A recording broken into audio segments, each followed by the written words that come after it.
Tomorrow Monday की trading sessions के लिहाज से यदि मैं आप सभी को कहूं कि निफ्टी के ऊपर में 400 पॉइंट की गिरावट दिखने वाली है, या फिर मैं यूं कहूं कि निफ्टी के ऊपर में 500 पॉइंट की गिरावट दिखने वाली है, तो क्या आप यकीन कर पाएंगे कि 400 और 500 पॉइंट की गिरावट हम एक दिन में इंट्राडे के लिहाज से निफ्टी के ऊपर में देखने वाले हैं? बिल्कुल यकीन नहीं होगा, बिल्कुल बिलीव नहीं होगा। क्यों?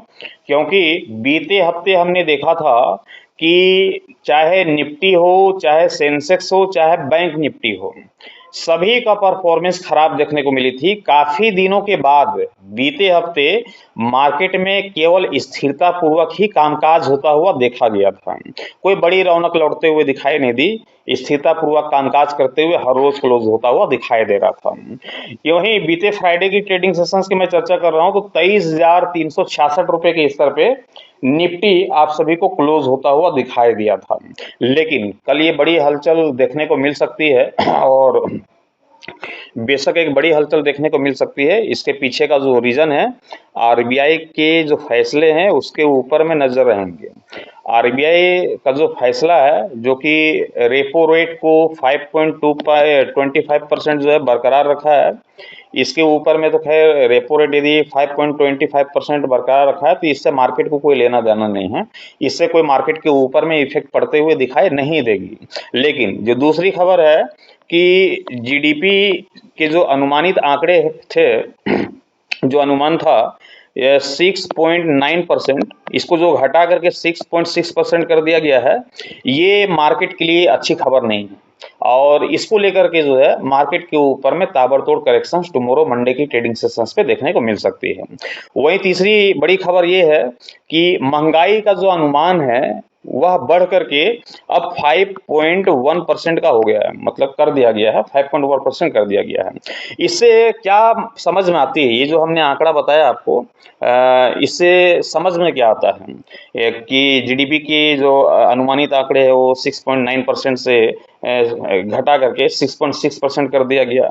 रेपो रेट वाला तो फिर छोड़ दीजिए, रेपो रेट जो 5.25% जो था पर जो स्थिर है, वो ब्याज दरों में कोई बदलाव ना होना पहले से तय था, इसलिए इसका बाजार के ऊपर में भी कोई बड़ा सकारात्मक जो असर है वो पड़ता हुआ दिखाई नहीं देगा। लेकिन ये जो महंगाई का अनुमान बढ़ना, ये जो 5.1% है, ये जो है बाजार में एक चिंता का विषय बन सकता है।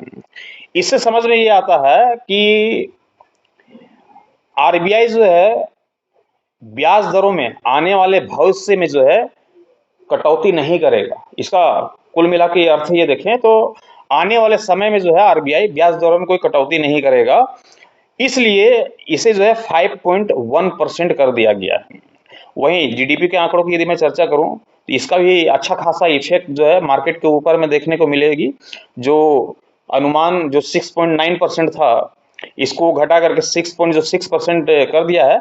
इससे समझ में सिर्फ ये आती है कि जो अर्थव्यवस्था है उसकी जो रफ्तार है वो धीमी हो सकती है। अर्थव्यवस्था क्या हो सकता है? धीमी हो सकती है। इससे कई कंपनियों की कारपोरेट जो अर्निंग है उस पे जो है असर पड़ता हुआ दिखाई दे सकता है। इसको लेकर के मार्केट के ऊपर में चिंता का विषय बना हुआ है, और सबसे ज्यादा जो इफेक्ट पड़ता हुआ दिखाई देगा वह है बैंकिंग सेक्टर के ऊपर में। कहाँ? बैंकिंग सेक्टर के ऊपर में, ऑटो सेक्टर के ऊपर में इसका जो है इफेक्ट आपको पड़ता हुआ दिखाई देगा, जबरदस्त इफेक्ट पड़ता हुआ दिखाई देगा। तो इसी को लेकर के हमने बोला कि 400 पॉइंट की गिरावट देखनी है, 500 पॉइंट की गिरावट, सारे गिरावट टुमारो की ट्रेडिंग सेशंस पे आप सभी को देखने को मिल जाएगी। लेकिन जो हमारे लेबल्स हैं उस लेबल के टूट जाने के बाद, आप सभी को पता है कि लेबल भी काफी स्ट्रॉन्ग होते हैं, उस लेबल के टूटने के बाद बेशक आपको जो है मार्केट के ऊपर में बड़ी करेक्शंस देखने को मिल सकती है। लेकिन वह लेबल है कौन से? कल की प्री ओपनिंग सेशंस पे क्या कितनी पॉइंट की यहाँ पर से गिरावट के साथ जो है मार्केट ओपन होते हुए दिखाई दे सकती है, इसके ऊपर में भी हम चर्चा कर लेते हैं। अब यहाँ पर देखें तो ध्यान रखिएगा, जो निफ्टी का लेबल दिखाई दे रहा है वह निफ्टी का लेबल है 23,320 रुपए का। कितने का लेबल है निफ्टी का? 23,320 रुपए की क्लोजिंग है निफ्टी की बीते फ्राइडे की ट्रेडिंग सेशंस पे 23,366 रुपए की। और इसके साथ ही हमने कहा कि ग्लोबल संकेत अच्छे दिखाई नहीं दे रहे। ऐसे मार्केट जो अच्छा दिखाई नहीं दे रहा है। बेशक कल का जो प्री ओपनिंग सेशंस होगा वो गैप डाउन ओपनिंग वाला होगा, और गैप डाउन ओपनिंग के आंकड़े भी उतने ही हैं, लगभग 200 पॉइंट से लेकर के लगभग 250 पॉइंट के आसपास की जो है गैप डाउन ओपनिंग आप सभी को देखने को मिल सकती है। बढ़ भी सकते हैं, घट भी सकते हैं, कोई स्थिर यहाँ पर नहीं है कि इतने ही आपको ओपन होते हुए दिखाई देंगे। ये एक अनुमानित आंकड़ा मैं आपके सामने रख रहा हूँ। बिल्कुल साफ संकेत है कि जब भी मार्केट के ऊपर में एक बड़ी गैप डाउन ओपन, एक बड़ा फॉल जब देखने को मिलती है प्री ओपनिंग सेशंस पे, तो काफी लोग क्या करते हैं, डर जाते हैं। डर इसलिए जाते हैं कि जब ऑलरेडी 200 पॉइंट 250 पॉइंट निफ्टी टूटा हुआ ही दिख रहा है, तो और भला कितना ही टूटेगा। यहाँ पास एंट्री लेने की, एक फ्रेश एंट्री लेने के लिए लोग यहाँ पास डरते हैं कि क्यों एंट्री बनाए, ऑलरेडी तो इतने पॉइंट टूटा है। निफ्टी की औकात ही क्या है, 200 से 250 हार्डली जो है कितनी 200 पॉइंट टूटता है, या फिर हार्डली 250 पॉइंट टूटता है, या फिर अधिकतम 300 पॉइंट, इससे ज्यादा तो टूटते हुए हमने देखा ही नहीं। ऑलरेडी 200-250 पॉइंट टूटा हुआ और कितना टूटेगा, ये सोच के भी काफी लोग डर जाते हैं, और इस डर से जो है एक नई पोजीशन, एक नई एंट्री जो है मार्केट के ऊपर में नहीं बना पाते हैं, डर के माहौल से। ये सोचते हैं कि रिकवर होगी तो हम एंट्री लेंगे, लेकिन रिकवर का यहाँ पर कोई सवाल नहीं। यदि 23,320 का ये जो हमारा लेवल टूट गया, और बेशक ये टूट ही जाएगा प्री ओपनिंग सेशंस पे, तो यहाँ पास से ये जो 200-250 पॉइंट की गिरावट दिखेगी, इस गिरावट के पीछे और गिरावट बढ़ेगी, वो 400 पॉइंट की हो जाएगी, वो 500 पॉइंट की हो जाएगी, लेकिन रिकवरी के संकेत नहीं है, क्योंकि आरबीआई के जो फैसले हैं वो उसकी कारण जो है बैंकिंग सेक्टर के ऊपर में, ऑटो सेक्टर के ऊपर में अच्छा खासा इफेक्ट डालता हुआ दिखाई देगा। मार्केट पूरी तरीके से क्रैश होते हुए दिखाई दे सकती है, लेकिन ट्रेड लेने से पहले आप अपने फाइनेंशियल एडवाइजर की सलाह मशवरा लेकर के ही ट्रेड की पोजीशंस बनाइएगा। मैं तो केवल आप सभी तक अपना ओपिनियन पहुंचाता हूं, एजुकेशनल पर्पज के हिसाब से ट्रेड लेने की सलाह नहीं देता हूं। ट्रेड लेने से पहले बेशक वहां पर। और साथ ही बताता चलूं कि टेलीग्राम ग्रुप की ज्वाइनिंग भी ओपन कर दी गई है। अब ऑलरेडी जब 200-250 पॉइंट की गिरावट रहेगी प्री ओपनिंग सेशंस पे, तो तब लोग तो डरेंगे ही कि एसएल क्या होगा, टारगेट क्या होगा, क्योंकि एसएल हमें छोटा चाहिए ऑलरेडी जब इतना टूटा है। तो सारे एसएल, सारे टारगेट, सारे लेवल, जिस लेवल की चर्चा मैं यहाँ पर कर रहा हूँ, ये सारे लेवल जो है आपको टेलीग्राम के माध्यम से लाइव मार्केट के अकॉर्डिंग वहां पर देखने को मिल जाएगी। तो बेशक टेलीग्राम ग्रुप ओपन है, ज्वाइन कर सकते हैं। साथ ही आपको बताता चलूं कि यदि आपको लाइव देखना है लाइव मार्केट में, तो आप हमारे नए यूट्यूब चैनल को ज्वाइन कर सकते हैं, जिसका लिंक हमने इसी वीडियोस के डिस्क्रिप्शन पे दे दिया है।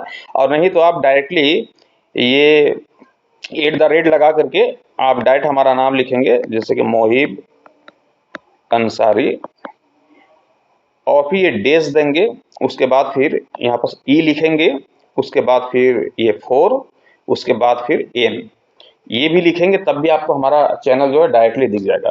तो वहाँ पास 1 घंटे का एपिसोड चलेगा हर रोज, 1 घंटे का। से ध्यान रखिएगा कि 9 बजे से 10 बजे तक, मतलब कि मार्केट के ओपन होने के शुरुआती दौर पे उस चैनल पे लाइव रहूंगा। तो 1 घंटे में जो भी आपको सवाल जवाब करना है, जो भी पूछना है, वहाँ पर लाइव मार्केट के दौरान पूछ सकते हैं।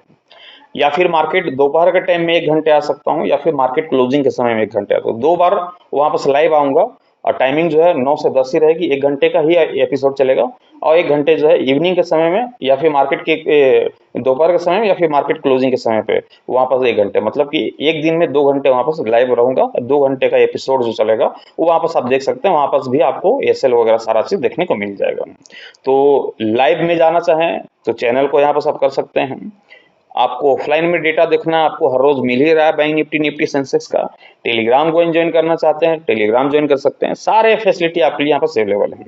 तो कल एक बड़ी तैयारी की ओर हम रहेंगे मार्केट के ऊपर में। बेशक मैं उम्मीद करता हूँ कि कल बीते हफ्ते जिस तरह से मार्केट ने हमें निराश किया था, उस निराश को जो है उभारते हुए मार्केट के ऊपर में एक अच्छी खासी एक बड़ी मोमेंटम हमें देखने को मिलेगी।